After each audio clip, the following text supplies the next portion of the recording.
Bismillahirrahmanirrahim. Assalamualaikum warahmatullahi wabarakatuh. Selamat datang saudara-saudara di kelas hukum acara peradilan tata usaha negara. Ini adalah perkuliahan perdana kita. Ada 3 hal yang ingin saya sampaikan pada awal pertemuan kita kali ini. Yang pertama adalah karena kita belum pernah ketemu sama sekali, seingat saya sudah beberapa tahun ini saya tidak mengampu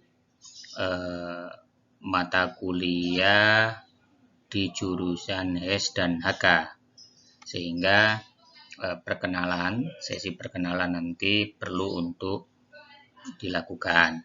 Yang kedua adalah pembahasan terkait dengan tata tertib perkuliahan secara daring. Tentu nanti akan berbeda ya dengan tata tertib perkuliahan secara konvensional.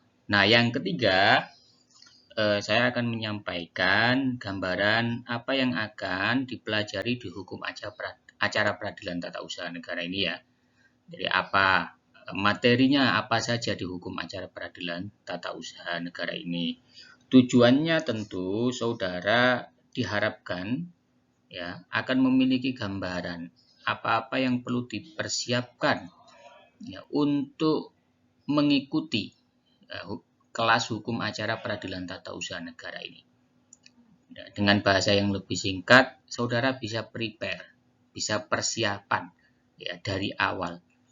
Baik literaturnya, ya, kemudian hal-hal yang lain yang sekiranya perlu dipersiapkan. Baik, kita mulai dari yang pertama, perkenalan, ya. Karena kita belum pernah ketemu sama sekali, maka ini penting ya. Ya penting tidak penting ya. Oke, sebagaimana ada di slide, nama saya Muhammad Anam Rifai, SHMH. Jadi latar belakang pendidikan saya adalah ilmu hukum atau hukum umum lah biasanya bahasa yang dipakai sehari-hari ya. Jadi kompetensi saya itu di ilmu hukum, lebih spesifik lagi di hukum penyelenggaraan negara. Itu. Saya kira itu ya, cukup itu saja. Lebih lanjut, saudara bisa gali informasi perkenalan di sesi-sesi atau waktu atau kesempatan yang lain. Yang kedua, mengenai tata tertib perkuliahan. Tentu berbeda ya, tata tertib perkuliahan kelas online atau kelas daring ini dengan tata tertib secara konvensional. Ya. Kalau misalkan secara konvensional dari sisi pakaian, kadang ada yang mengatur. Dari sisi ketepatan waktu masuk ada yang mengatur. Nah, dan lain sebagainya. Nah, untuk yang metode daring ini tentu berbeda. Nah, tata tertib metode daring ini ya, yang pertama, saudara harus hadir, wajib hadir pada saat perkuliahan berlangsung dan wajib mengikuti. Ya, meskipun kontrolnya ini sulit ya. Kontrolnya sulit kecuali nanti sekali kita misalkan menggunakan Zoom meeting sebagai sarana perkuliahan. Jadi saudara tetap wajib hadir mengikuti perkuliahan sampai selesai di jam dan waktu yang sudah ditetapkan di jadwal perkuliahan oleh fakultas ya yang menetapkannya. Nah, berikutnya terkait dengan tata tertib perkuliahan. Ya, itu berkaitan dengan disiplin untuk mengumpulkan tugas-tugas yang saya berikan. Apalagi nanti di mata kuliah hukum acara peradilan tata usaha negara ini akan lebih banyak wilayah praktek. Ya, 50-50 mungkin atau 50%. Saya beri contoh. Ada pembahasan terkait dengan gugatan. Tentu ya saya tidak akan hanya memberikan secara teoretik saja, tapi saudara praktekkan bagaimana cara menyusun gugatan. Kasusnya akan saya berikan. Nah, pada saat jadwal ya, pengumpulan tugas harus tepat waktu. Karena nanti selain mengumpulkan, ada beberapa yang saya minta untuk mempresentasikannya. Ya, 1, 2, atau bahkan mungkin lebih dari 5 orang. Ya, tergantung waktunya. Jadi harus tepat waktu. Nah, itu. Nah, selanjutnya habis ini kita masuk ke saya lupa. Sebelum ke gambaran perkuliahan ya, terkait dengan metode sarana perkuliahan kita ya, sarana perkuliahan. Jadi ada 4 tadi, saya cuma sebutkan 3 ya. Selain perkenalan, tata tertib, gambaran perkuliahan. Nah, sarana atau media perkuliahan ini penting saya sampaikan di awal. Sarana atau media perkuliahan kita itu nanti wajib menggunakan e-learning ya, yang sudah disediakan oleh institut ya. Wajib. Semuanya wajib menggunakan e-learning. Tapi tidak tertutup kemungkinan kita juga menggunakan media yang lain, misalkan Zoom ya. Misalkan Zoom, kalau memang kita perlukan ya kita pakai Zoom. Tergantung situasi dan kondisi. Termasuk WhatsApp group.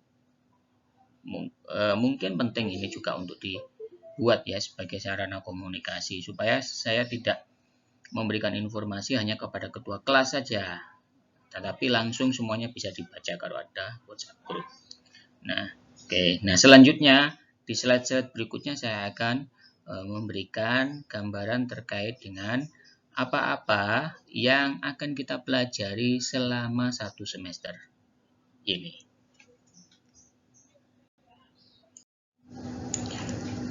Ini adalah capaian pembelajaran dari hukum acara PT-UN, yakni mahasiswa mampu beracara di Peradilan Tata Usaha Negara. Jadi selepas saudara mengikuti mata kuliah ini, diharapkan saudara mampu beracara di Peradilan Tata Usaha Negara. Oleh sebab itu, tadi sudah saya sampaikan, hampir 50% pembelajaran dari mata kuliah ini bersifat praktek, sebab capaian pembelajarannya itu adalah saudara mampu beracara di Peradilan Tata Usaha Negara. Ya, mulai dari ya membuat gugatan, ya, kemudian menyampaikan jawaban, replik, duplik, menyiapkan pembuktian, dan lain sebagainya. Nanti di sesi pembuktian pun saudara ada tugas untuk menyiapkan alat buktinya, ya, menyiapkan alat buktinya. Ya, sebab kebenaran hukum di pengadilan itu tergantung dari bukti ya. Sebuah kebenaran kalau tidak dapat dibuktikan itu menjadi kebenaran, maka di mata pengadilan tentu itu tidak menjadi kebenaran. Sebab apa? Sebab tidak ada bukti yang bisa memverifikasi bahwa itu memang sebuah kebenaran. Nah, ya. Nah, makanya itu kemampuan yang penting yang harus dimiliki ya untuk bisa mampu beracara di Peradilan Tata Usaha Negara. Nah, jadi ini capaian pembelajaran dari hukum acara PT-UN. Ini adalah materi yang akan dipelajari di kelas hukum acara PT-UN. Ada 11 materi. Ya. Nanti juga diselingi dengan praktek-praktek. Misal praktek penyusunan gugatan, jawaban, replik, duplik, penyusunan alat bukti, kemudian praktek pembuatan putusan dan lain sebagainya. Materi yang pertama adalah berkaitan dengan perkembangan hukum acara PT-UN di Indonesia. Kita lihat mulai dari era kolonial sampai kemudian dengan saat ini. Undang-undang PT-UN misalkan sudah ada perubahan sekali. Apa faktor-faktor yang menyebabkan undang-undang PT-UN itu diubah dan seterusnya. Materi yang kedua berkaitan dengan sengketa tun dan alur penyelesaian sengketa tun. Ya, apa definisi dari sengketa tun? Objeknya apa? Berkaitan dengan kompetensi absolut, kompetensi relatif, kemudian model-model pemeriksaannya, ya, pakai pemeriksaan cepat, pemeriksaan biasa, dan seterusnya. Ya, saudara cari informasi lebih awal nanti sebelum kita masuk membahas materi ini. Pelajari buku-buku referensi yang ada nanti. Nah, yang ketiga, sengketa tun pemilu atau pilkada.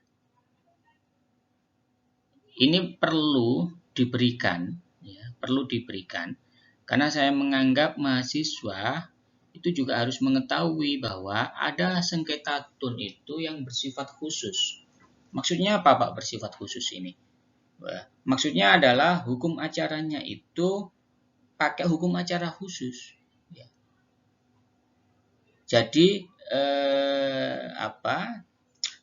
tidak mengacu pada undang-undang PT-UN, sebab ada undang-undang khusus yang mengaturnya. Ya. Sepanjang itu diatur di dalam undang-undang khusus tersebut, maka hukum acara yang diatur di dalam undang-undang PT-UN ini yang nggak berlaku. Tapi kalau tidak diatur di situ, maka ya mengacu pada hukum acara tun yang bersifat umum itu. Karena kan ada asas spesialis kan ya. Nah, ini penting. Jadi ada perkara-perkara tun itu yang bersifat khusus yang diatur menggunakan hukum acara khusus. Nah, salah satunya adalah sengketa tun pemilu dan sengketa tun pilkada. Ini diatur menggunakan undang-undang pemilu dan undang-undang pilkada. Jadi hukum acaranya itu hukum acara khusus. Majelisnya pun itu dibentuk ya. Itu khusus untuk menyelesaikan perkara-perkara tun pemilu atau pilkada. Ya. Jadi ini nanti suplemen materi tambahan, ya, sifatnya tambahan tapi penting untuk saudara ketahui. Nanti jangan sampai kemudian ada sengketa tun pilkada, ya, Anda taunya misalkan sebagai lawyernya ya, taunya, ini hukum acaranya pakai hukum acara tun yang bersifat umum lah, ya, salah kaprah nanti. Nah, yang keempat, gugatan. Ya. Pada tahap ini atau pada materi ini, selain Anda belajar teori tentang gugatan, Anda juga nanti akan praktek penyusunan gugatan. Kasusnya nanti akan saya berikan. Ya, saya berikan kronologi kasusnya. Dari kronologi kasus tersebut, saudara susun gugatannya. Ya, semuanya tugas individual ini nanti. Ya, tugas individual. Satu-satu semuanya bikin gugatan. Kemudian yang kelima adalah jawaban. Ya, jawaban dari gugatan ini. Ya. Jadi bagaimana cara mengeksepsi. Ini juga nanti harus saudara praktekkan. Ya. Termasuk replik dan duplik. Replik itu ya jawaban ya terhadap jawaban. Ya, jawaban terhadap jawaban. Duplik ini jawaban terhadap replik, ini juga harus saudara praktekkan. Ya, supaya Anda memiliki kemampuan untuk menyusun gugatan, menyusun jawaban, replik, duplik, termasuk pembuktian nomor 8. Ya, pembuktian. Ini salah satu tahapan yang penting. Sebab dalil-dalil yang saudara susun di gugatan misalkan, atau susun di jawaban, itu harus bisa dibuktikan. Sebab kebenaran ya, menurut di persidangan itu adalah kebenaran itu sesuatu yang dapat dibuktikan, dalil yang dapat dibuktikan. Jika dalil itu nggak bisa dibuktikan, maka ya nggak jadi kebenaran. Ya. Sebab nggak bisa diverifikasi apakah ini benar atau enggak dalilnya itu. Jadi dalil itu bisa menjadi benar kalau memang bisa dibuktikan.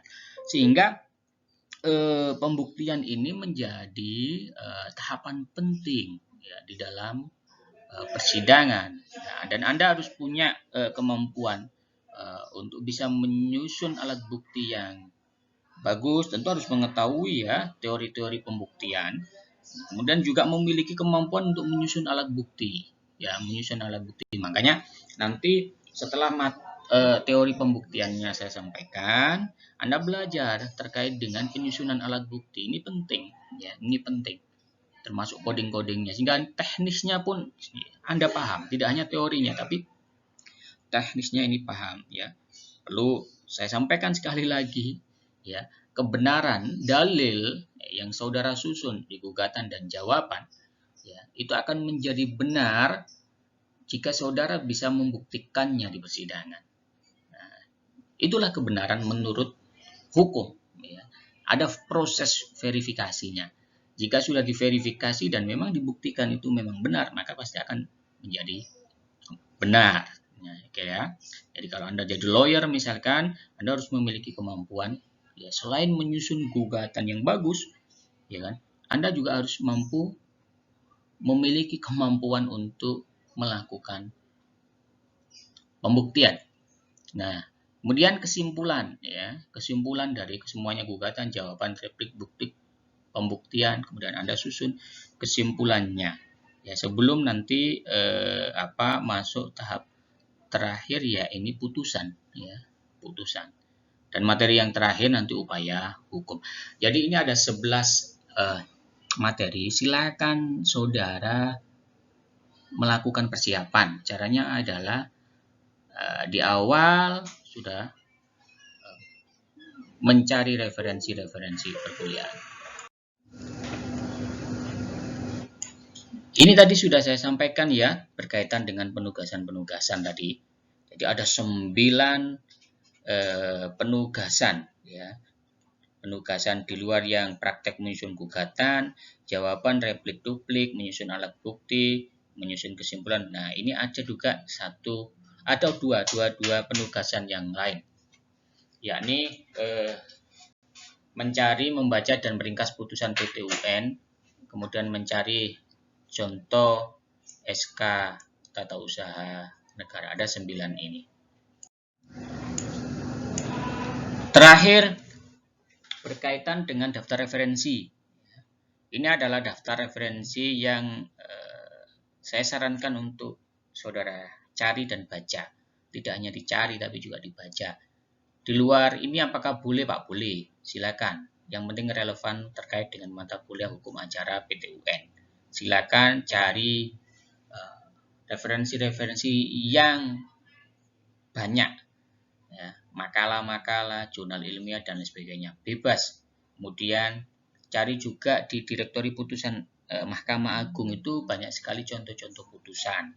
Dari situ supaya saudara memiliki gambaran, oh perkara PT UN ini begini toh, oh gugatan ini begini toh, oh jawaban itu begini, oh alat bukti itu ini dan lain sebagainya. Nah, silakan dicari, ya, di download, ya, 2-3 kasus itu di direktori putusan Mahkamah Agung itu ada. Terima kasih, saya kira itu yang bisa saya sampaikan di awal perkuliahan.